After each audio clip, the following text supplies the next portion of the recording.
Let me ask you here, and I saw this, and you were never funnier when you hosted the show here recently, you know, last couple of months. Oh, yeah, you were very, very funny. As you said at the time, if I wasn't funny then, how could I be funny now? Right, and then you went on to demonstrate. In any event, the first night that when you walked back in to do that show, what was it like going back into 30 Rock? Well, it was kind of odd. I'd taken a lot of the pills Xanax. So I felt like very sedated and comfortable. And everybody was like, hey, man, I thought you'd be nervous. And I go, oddly, I'm not. I'm not nervous.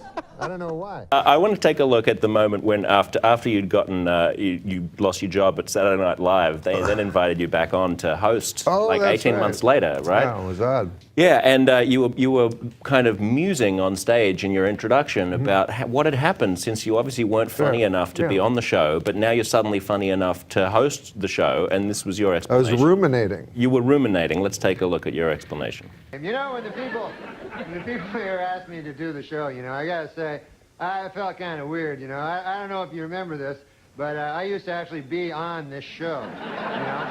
I used to do the weekend update news routine, you remember that? And, yeah. That's where I did the make-believe news jokes, you know. That was me, right? So then, a year and a half ago, right, I had a sort of a disagreement with the management at the NBC. I wanted to keep my job, right? And they felt the exact opposite. So you see, they fired me because they said that I wasn't funny, you know?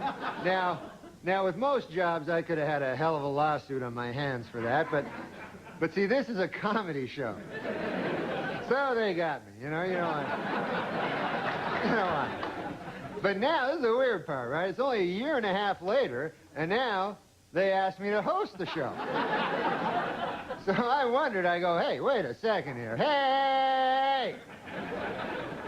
I go, how did I go in a year and a half from being not funny enough to be even allowed in the building to being so funny that I'm now hosting the show? How did I suddenly get so goddamn funny?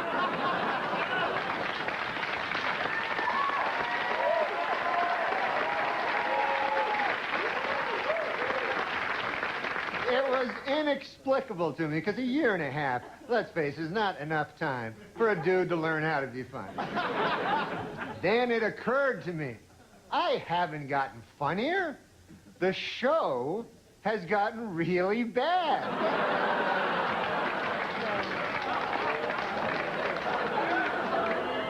So yeah, I'm funny compared to, you know, well, you'll see later. Okay, so let's recap. The bad news is, I'm still not funny. The good news is, the show blows.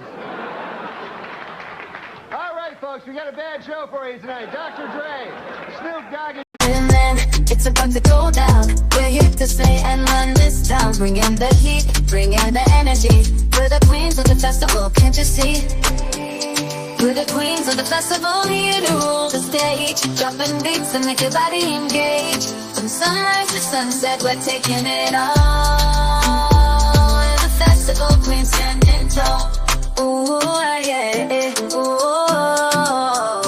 From dawn till dusk, we command the crowd's gaze. Every beat, every rhyme sets our souls ablaze. With swagger and style, we own this domain. In the realm of music, we reign supreme, no chain. Feel the rhythm pulsating through your veins. Our verses ignite, fire never wane. With each lyric we spit, each move we make, we carve our legacy, leaving jaws to quake.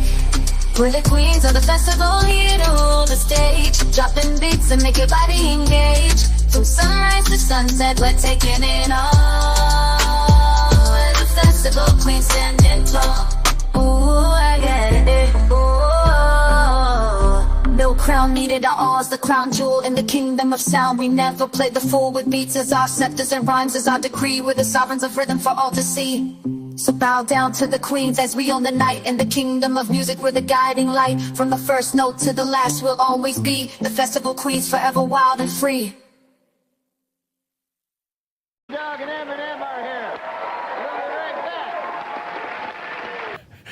I remember when I was doing that, and you can hear it if you listen to it, but the writers booed during that, you know.